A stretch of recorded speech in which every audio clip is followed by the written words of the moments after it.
Bem-vindo a todos, eu sou o Joca Correia e hoje a gente vai trazer um tema aqui para o nosso Café Sem Crachá de extrema relevância. E para falar sobre esse tema, né, logicamente o host do nosso Café Sem Crachá, o Rodrigo, que é professor da FGV de saúde corporativa, é um especialista no tema NR1, que a gente vai estar falando um pouquinho mais, e eu queria justamente que o Rodrigo pudesse trazer para a gente toda essa experiência dele e essa discussão para a gente compreender um pouquinho mais do que significa essa questão de saúde mental e da própria normativa que está sendo agora, que já foi publicada e que vai começar a ser exigida pelas empresas. Eu acho que esse tema é super atual, né? Porque a partir de maio as empresas vão ter que realmente se adequar, vão iniciar as fiscalizações do Ministério do Trabalho. Então a NR1 está aí batendo a porta pedindo que as empresas olhem com muito mais atenção a saúde mental dos trabalhadores. E quando a gente, Joca, pensa em dados, para poder falar um pouco a respeito disso, quão relevante isso é, para você ter uma ideia, cerca de 90% dos trabalhadores globalmente apresentam problemas de engajamento. E quando você vai rastrear esses problemas de engajamento, eles estão intimamente ligados, né, a questões relacionadas à política, eventos globais no geral, finanças pessoais. Todas essas questões vão ser, de certa forma, influentes na própria saúde mental do trabalhador. E quando a gente faz um recorte para o Brasil especificamente, nos últimos 10 anos nós nunca tivemos tantos afastamentos no trabalho. E eu percebo claramente que isso é uma realidade, né? Tem uma série de dados que falam de que o Brasil é um dos países mais ansiosos do mundo, né? Que de 3 entre 4 pessoas terão algum episódio de um transtorno de ansiedade ou de outros transtornos emocionais dentro da organização. Mas a minha pergunta para ti é o seguinte: você acha que é possível ser feliz dentro do trabalho? Você acha que isso é meio utopia? Digamos que a gente conseguisse, né, equacionar toda essa dinâmica emocional que existe hoje, que são os ofensores. Você acredita realmente que é possível ser feliz no trabalho? Eu acredito que é possível ser feliz no trabalho, assim como é possível ser feliz na vida. Mas não quero filosofar a respeito disso, mas eu acho que isso traz pra gente uma certa maturidade de que o trabalho, assim como a vida, ele traz desafios. Certa vez eu vi no LinkedIn uma publicação de alguém falando assim: encontre um trabalho que você ame e você nunca mais vai precisar trabalhar na vida. Gente, que bobagem. Que bobagem. Trabalho, ele pede pra gente sentido, propósito, sem dúvida alguma, mas isso pode levar algumas pessoas imaturas ao ler isso. Vou buscar o meu propósito indefinidamente e vou criar essa visão romântica de que no trabalho, um trabalho que me traga felicidade é um trabalho na qual eu não me sinto estressado em momento nenhum. Eu não me sinto tenso em momento nenhum. E não é sobre isso. Um trabalho feliz, um trabalho que proporciona felicidade pra gente, é um trabalho na qual eu tenho vínculos de qualidade dentro do ambiente de trabalho, eu tenho uma percepção de sentido para o que eu faço, eu tenho uma clareza sobre o impacto do que eu estou fazendo e eu valorizo esse impacto que eu estou proporcionando para as pessoas. Mas isso não exclui que a gente vai ter pressão, que a gente vai se sentir inseguro em alguns momentos, que a gente pode até eventualmente cometer alguns erros que vão diminuir, digamos, a nossa felicidade no trabalho, mas que ainda assim a gente entende que o nosso trabalho ele é muito importante para a gente. Existe uma percepção que eu acho também que é muito errônea, né? Que de verdade as metas, os objetivos, eles geram esse desequilíbrio. Isso é uma irrealidade, né? Na verdade, é como você estabelece essas metas, que às vezes estão numa dimensão acima do humano, e como você controla e exige das pessoas. Na verdade, as metas e objetivos, todas as empresas terão. Esse não é o problema. O problema é quanto de equilíbrio eu tenho, né, na minha visão, para poder exercer esse objetivo. E qual é o meu nível de, que você falou bem, qual é o meu nível de importância, de significância nesse processo como um todo? E aí você imagina, vamos pegar um exemplo. Você é meu líder. Se você tem a habilidade de se conectar comigo, de me auxiliar a perceber sentido no que eu estou fazendo, se você traz clareza sobre o impacto do que eu estou proporcionando para a equipe, para a empresa, você aumenta a minha felicidade no trabalho. Por quê? O trabalho, ele faz parte da nossa identidade. Eu quero entender que eu importo, eu quero entender que eu estou contribuindo adequadamente. Então, essa é uma dimensão importantíssima de felicidade no trabalho que muitas vezes é negligenciada. Eu vejo as empresas, assim, tentando, de algumas formas, né, criar ou apps de meditação, entende? Ou apps de qualidade de vida, enfim, uma série de iniciativas que eu não estou dizendo que não são boas, mas talvez não sejam suficientes. E essa é a minha pergunta para você. Porque mesmo com todas essas iniciativas de muitas empresas, por que o nível de burnout continua crescendo? Essa pergunta é fundamental para a gente poder entender a causa raiz do grande desafio que a gente vive em ambiente corporativo hoje, relacionado à saúde corporativa. Joca, adianta eu meditar em casa e ir trabalhar tendo líder tóxico? Entende? Adianta você me oferecer massagem sexta-feira à tarde, quando eu estou completamente sobrecarregado, quando eu percebo assédio no ambiente de trabalho? Não adianta. Então, não é sobre puff colorido, não é sobre snacks, não é sobre fruta Pista de de graça, skate dentro da empresa. pista de skate, bolinha de futebol pra gente chutar, mas é o que a gente está fazendo para ter uma organização no ambiente de trabalho com menos sobrecarga, com mais autonomia, sem assédio, sem ambiguidade de papéis. Esse é o grande desafio que a gente tem hoje dentro das empresas. As empresas têm que se olhar no espelho.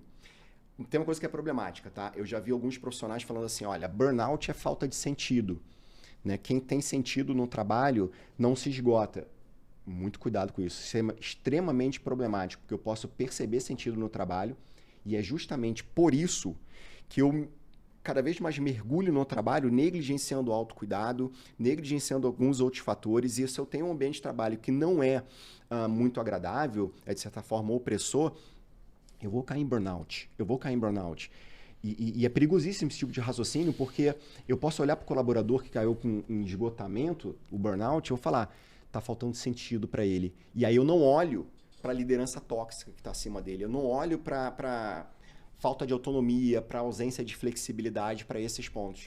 Eu acho que, na verdade, não falta sentido, falta sentir. As pessoas precisam olhar para suas pessoas com mais cuidado, com mais carinho, porque existe uma tendência de achar que o excesso de trabalho é a única questão que leva ao burnout. Isso não é verdade. Ok, isso é sim também um ofensor, mas não é o único. E a gente vê muito mais, pelo menos na minha visão, queria até saber de você, é que as relações é que ocasionam a maior quantidade de afastamentos. Né? Porque quando eu não me sinto respeitado, quando eu não tenho um vínculo emocional, quando eu me sinto invisível, quando eu não sei o porquê que eu estou fazendo ali, quando eu tenho relações de desqualificação, isso me gera desequilíbrio emocional. Perfeito. Independente se eu estiver meditando ou não meditando. Independente do meu nível de meditação que eu tenho. Exatamente. E a gente não tem nada contra a meditação, sou professor de meditação, justamente, inclusive. Sem dúvida. Mas é muito importante trazer essa perspectiva crítica, porque muitas vezes as empresas focam em quê? Em soluções individuais, Joca. Quando as verdadeiras soluções são sistêmicas, coletivas. E é interessante que um ponto que você começou a trazer, mas acabou não aprofundando, eu quero que você aprofunde agora, e o papel do gestor nesse processo? Como é que você vê ele frente a toda essa questão envolvendo a saúde mental? O gestor é fundamental. Assim. A grande parte das questões relacionadas aos transtornos de saúde mental tem a ver com o estilo de liderança que está atuando ali. E o gestor tem que ter noção disso, porque eu já vi alguns gestores falando que a responsabilidade pela saúde mental do time não é dele, é da área de saúde ou da área de RH. Então você vê que o próprio gestor não se apropria, não tem accountability, né, autorresponsabilidade em relação a um fato que é diretamente ligado a ele. Então ele não sabe que é parte do problema. E aí ele terceiriza isso para alguma outra área interna. Então, o que é necessário? Essas mudanças sistêmicas. Então, a gente está falando, de certa forma, de olhar a organização do trabalho, olhar se há mais flexibilidade, se o meu líder está preparado adequadamente para poder lidar com os desafios que vão estar surgindo no dia a dia, ou seja, ele vai ser um ponto de apoio ou um ponto estressor. Essa que é a grande questão. E eles precisam ser preparados. Aí sim, a empresa, pensando sistemicamente, é como é que eu desenvolvo os meus gestores para terem mais empatia. Entendi. A mudança passa pela essa mudança sistêmica do processo. Exato. Né? E, logicamente, quando a gente tratou no episódio anterior, que a gente falou da autogestão, justamente a liderança poder ter essa capacidade também de compreender, fazer uma autoanálise e se ela não é um ofensor também para esse processo. Exato. Né? Porque muitas vezes essa própria pessoa ela não está nem preparada, ela nem sabe o que ela faz, ela não tem nem consciência. Eu já vi muitos líderes que quando tem, de repente, alguém fala para eles que estão tendo uma liderança tóxica, sequer a pessoa imagina o que está fazendo, porque são pequenos atos que ela faz que prejudicam o todo. Agora, uma pergunta para ti. O que eles devem fazer para ter essa outra perspectiva? Para eles entenderem exatamente qual é o tema da saúde mental, não é só o que eles ocasionam nas pessoas, mas o que eles têm que fazer por eles para tentar mudar esse comportamento, ou ter essa clareza? Quando você fala isso, você está falando dos gestores, no caso. Sim, dos gestores. Perfeito. Eu acho que assim, o que eu já percebo na minha experiência com treinamento em empresa? Muitos gestores se importam. A maior parte se importa. Mas a maior parte acha que tem que ser formado em psicologia ou tem que ser formado em psiquiatria para poder estar auxiliando. E aí, como não recebe um programa de desenvolvimento adequado em relação a isso, a tendência natural é não quero mexer nisso, qualquer coisa procure a área de saúde, procure o RH, para você poder buscar todo o apoio nos programas que a área de saúde entrega para os colaboradores. Então, acho que o primeiro ponto não é necessário ser terapeuta, é necessário ser uma melhor presença, uma melhor pessoa que se importa, que percebe. E Joca, é terapêutico. Simplesmente você ser visto por alguém, verdadeiramente, a pessoa olha para você e fala, como é que você está se sentindo? O que eu posso fazer por você? Você está legal? Uma coisa simples, né? Simples. Absolutamente simples. Simples. Só que o gestor ou até o colega de trabalho, não é só o gestor, até só vai fazer isso se ele tiver presença, se ele também estiver se cuidando, porque eu não tenho como cuidar do outro se eu não cuido de mim. Empatia é uma coisa interessante, né? Tem dados que apresentam que os níveis de empatia eles estão caindo de 2018 até aqui. Isso é um pouco assustador. E quando a gente para poder entender, empatia, pensa nisso, demanda energia, concorda? Sim. Se eu não tô com energia, cara, eu não estou preparado para poder lidar com os problemas dos outros. Então, eu me fecho em mim e tento terceirizar essa questão. Então, eu acho que a gente tem que aprender melhor como é que a gente ajuda. E você acha que as pessoas também podem... Como é que elas se tornam aliadas desse processo também? Quando uma pessoa... Já deve ter acontecido contigo, né? Você falou de algum problema. E quantas vezes alguém fala assim... não, você é forte, você vai passar por isso.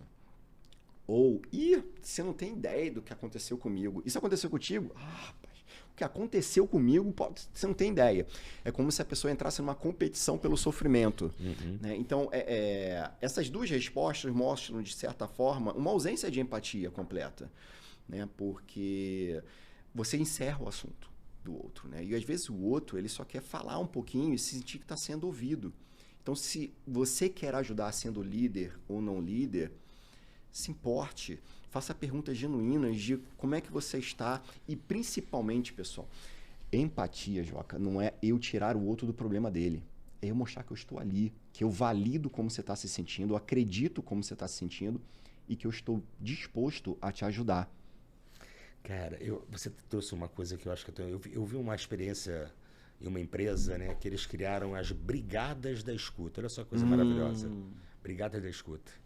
Em que eles treinam as pessoas para escutarem, que também não é uma atividade muito simples. As pessoas entendem que escutar o outro acaba sendo eu tendo que comparar, fazer um auto-julgamento e dar respostas para o outro, porque às vezes o cara não quer uma resposta, às vezes ele quer que alguém o escute. Porque muitas vezes ele sabe qual é a resposta, mas ao escutá-lo, eu defino claramente que eu estou presente e a pessoa se sente importante. Então essas brigadas de escuta dessa empresa melhoraram significativamente o nível de saúde mental das organizações. Eu não tenho a menor dúvida disso. E avisando, né, o nosso segundo episódio a gente tratou de habilidades. E habilidade interpessoal é a escuta. Escuta é uma habilidade interpessoal. Isso quer dizer, pessoal, que é treinável. É possível treinar, ter mais empatia. É possível treinar, ter mais escuta, ter mais presença com as práticas de mindfulness, por exemplo. Né, elas são positivamente correlacionadas com desenvolvimento de empatia, desenvolvimento de presença, de atenção. E você está falando isso, então eu quero te perguntar o seguinte. Na tua opinião, quais são os fatores que a gente precisa identificar e cuidar dentro das organizações? Você diz em relação a sintomas da equipe? É. Basicamente, eu tem que compreender a minha equipe. Esse é um ponto assim que eu costumo falar muito com liderança. Você vai perceber que alguém está mal se você nunca se interessou por ela verdadeiramente, se você nunca parou para poder observar personalidade, forma de interagir com outras pessoas, ou se você faz reuniões online, remotas, constantemente com câmera fechada. Como que você vai identificar sinais que alguém pode estar em sofrimento? Então, a lógica central é: todo mundo tem uma linha base, como é que funciona, e eu tenho uma certa expectativa de previsibilidade dessa forma de se comportar. Quando eu percebo alterações de comportamento, ali, se eu criei segurança psicológica, se eu criei confiança, eu posso chegar e falar: Joca, você está um pouco mais calado nas reuniões, eu tenho percebido que você está chegando no trabalho, está interagindo menos com o pessoal. Está acontecendo alguma coisa? É um interesse genuíno pelo outro. Exatamente. Né? Ter esse interesse genuíno pelo outro significa com a tua capacidade de decifrar pessoas. E eu concordo contigo, você não precisa ser psicólogo para isso. Não precisa ser terapeuta. Você precisa simplesmente ter o desejo legítimo de se preocupar com o outro. Exato. Conhecer o outro, saber o que o outro está passando. Isso pode ser libertador para os dois, tá? Para os dois. Torna o ambiente mais leve para todo mundo. E você, quando começa, eu concordo contigo, quando a tua gestão é baseada nessa troca, nesse conhecimento, nesse respeito, nessa profundidade, tudo fica mais leve. Tudo fica muito mais fácil. Desculpa. Eu quero comentar uma coisa. Seguindo esse exemplo que eu te perguntei, como é que você está se sentindo? Concorda que fica mais fácil de você falar como está se sentindo se eu previamente já também passei por alguma questão, me vulnerabilizei na frente da minha equipe? Sem dúvida, sem dúvida. Eu já crio esse vínculo de confiança para poder dizer. E aí eu acho que vale a pena o que você está dizendo, é o seguinte: não necessariamente na primeira vez que eu for fazer isso, o resultado vai ser positivo, pode ser que a pessoa não se abra. Sim. Se não se abre, é porque esse vínculo de confiança não foi construído. Exatamente. Isso é muito importante, porque não adianta treinamentos de como abordar o sofrimento do outro se eu não fiz um trabalho anterior. Porque às vezes eu vejo líderes: Rodrigo, como é que eu faço a pergunta para a pessoa? Como é que eu endereço a pessoa para os programas corporativos? Acima de tudo, você já construiu relações de confiança com a sua equipe? Você já se vulnerabilizou? Porque você quer aumentar a segurança psicológica para as pessoas falarem como se sentem, você tem que falar como se sente. Eu acho que aí você antecipou uma pergunta que eu ia fazer, que eu acho que você pode complementar. É por onde as empresas devem começar esse trabalho. Né? Porque muito se fala. Eu acho que tem empresas que estão um pouco mais à frente, tem empresas que estão um pouco mais atrás, e tem empresas que sequer começaram. Né? Qual é a tua dica, Rodrigo, pelo tudo que você viu já, como professor, como consultor, trabalhando nas organizações, qual é o caminho? Por onde se deve começar? Eu acho que a gente tem uma grande missão de reduzir estigmas. Reduzir estigmas de que questões relacionadas à saúde mental denotam, de certa forma, uma fraqueza do colaborador. Não é fraqueza. Todo mundo pode vivenciar desafios de saúde mental em algum momento da sua vida. A grande questão é como é que eu crio um ambiente no qual esse estigma não exista. Como eu normalizo as discussões a respeito disso e não associo isso a algum tipo de fraqueza ou incompetência ou falta de sentido no trabalho. Isso é muito importante. E as lideranças são fundamentais. Porque se eu tenho um líder que se mostra humano, eu me sinto mais à vontade de parecer humano para você e para os meus colegas de trabalho. Se eu tenho um líder que não se mostra humano, como eu já tive alguns líderes nesse aspecto, né, eu aprendi que tipo de liderança eu não gostaria de ser, eu não me sinto à vontade. Então, eu me silencio, eu me calo no meu sofrimento e, obviamente, isso vai ter repercussões de produtividade, de criatividade, de inovação, de engajamento, que não é do interesse de ninguém. Pô, Rodrigo, você está falando uma coisa que eu vejo acontecer muito. E eu acho que é uma dica importante para as pessoas, as pessoas que estão hoje sendo acometidas por algum quadro de saúde mental, elas não devem se sentir frágeis, elas não devem sentir que são impotentes, porque talvez ela tenha juntado o que restou da coragem dela para dizer chega, para dizer basta, para dizer que eu não quero mais passar por isso. Então, isso é de uma coragem enorme, porque a gente fica sempre com o estigma do que o outro vai pensar do meu comportamento. As pessoas têm vergonha. Sim. E, na verdade, isso não é para ter vergonha, é Porque nesse momento você decidiu mudar, você decidiu que não é aquilo mais que você quer para sua vida. Isso é de uma coragem absurda, gigante. E tem o efeito cascata. Eu lembro que eu passei uma dificuldade com a saúde da minha mãe e eu estava responsável por implementar um processo de OKRs dentro da empresa. E eu entendi que a situação era complexa e, obviamente, eu estava emocionalmente abalado com toda a situação. E eu lembro que eu tive que comunicar para a equipe, para os meus clientes internos, né, olha, o projeto potencialmente pode atrasar um pouco, eu não vou conseguir dar toda a atenção que eu gostaria neste momento, mas eu vou tentar recuperar depois. E esse ato, que é um ato de vulnerabilidade, eu não vou falar que eu fiz de forma muito tranquila, porque eu não sei como é que as pessoas vão estar recebendo, eu não sei se vai ter gente que vai estar avaliando a falta de profissionalismo. Faltou inteligência emocional para o Rodrigo nesse aspecto.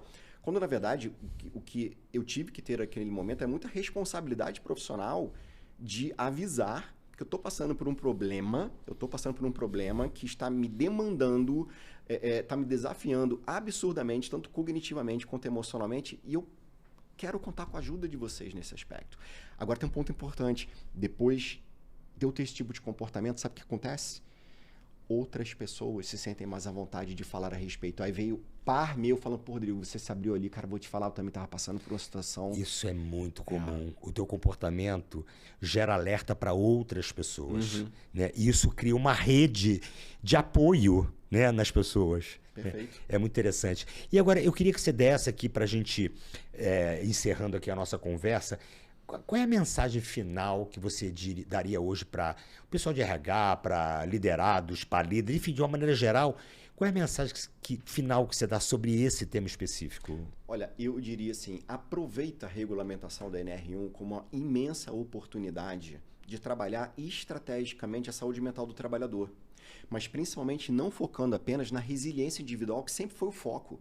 Vou colocar app de meditação, vou colocar yoga, vou colocar puff, vou colocar qualquer coisa que, de certa forma, cuide do indivíduo. Mas o grande desafio hoje é como é que eu olho para a empresa e tento identificar questões sistêmicas que estão prejudicando a saúde do trabalhador. Qual é a causa, Qual é né? a causa? É ir para a causa raiz. O sintoma ok de fazer todas essas coisas, mas qual é a causa raiz? Exatamente. É boa. Verdade. Eu tenho que identificar a sobrecarga, a ausência de autonomia, não há suporte social, ou seja, o clima interno é de muita competição e baixíssima colaboração. Como é que as lideranças são avaliadas em relação à inteligência emocional, à empatia, à generosidade, e não apenas avaliar as lideranças sobre os números que elas entregam, mas também qual é o custo desses números que a gente tem que pensar a respeito Qual é o impacto das vidas que ele ocasiona, né? Exatamente. Liderança desqualificada, muitas vezes, ela entrega um trimestre, mas perde pessoas. Esse é um ponto importante, né? Da gente estar com atenção em relação a isso. Então, eu acho que as empresas têm essa imensa oportunidade de se olhar no espelho. E eu quero terminar trazendo uma reflexão. Assim, eu estava num congresso da Sociedade Brasileira de Psicologia Organizacional e uma congressista, ela falou um fato que aconteceu com ela, muito interessante, na qual ela disse, olha, uma vez me perguntaram que tipo de psicoterapia uma pessoa que está com burnout precisa.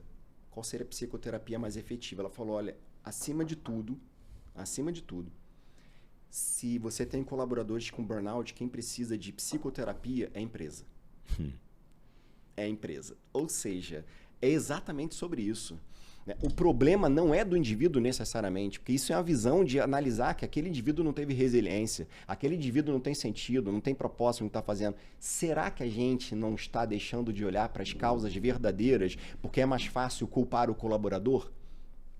Esse é o ponto. Esse é o ponto.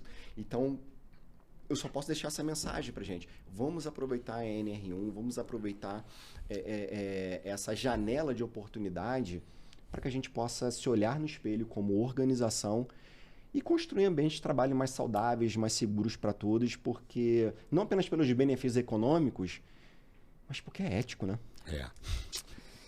Rodrigo, muito obrigado pelo papo, né? Essa conversa Prazer. sobre saúde mental, eu acho que ela é extremamente relevante. Às vezes, quando as pessoas me perguntam, né, o que é liderança para mim, né? Tantas pessoas que acabam fazendo a gestão, liderar é cuidar das pessoas, para que elas consigam atingir os seus resultados pessoais, os resultados da companhia, no ambiente possível, Sim. não é? Sim. No ambiente seguro, no ambiente que as pessoas se sintam realizadas. Cara, obrigado por essa conversa, por esse papo, por esse mais esse episódio que a gente finaliza aqui. Obrigado. Vamos pro próximo. Obrigado, pessoal.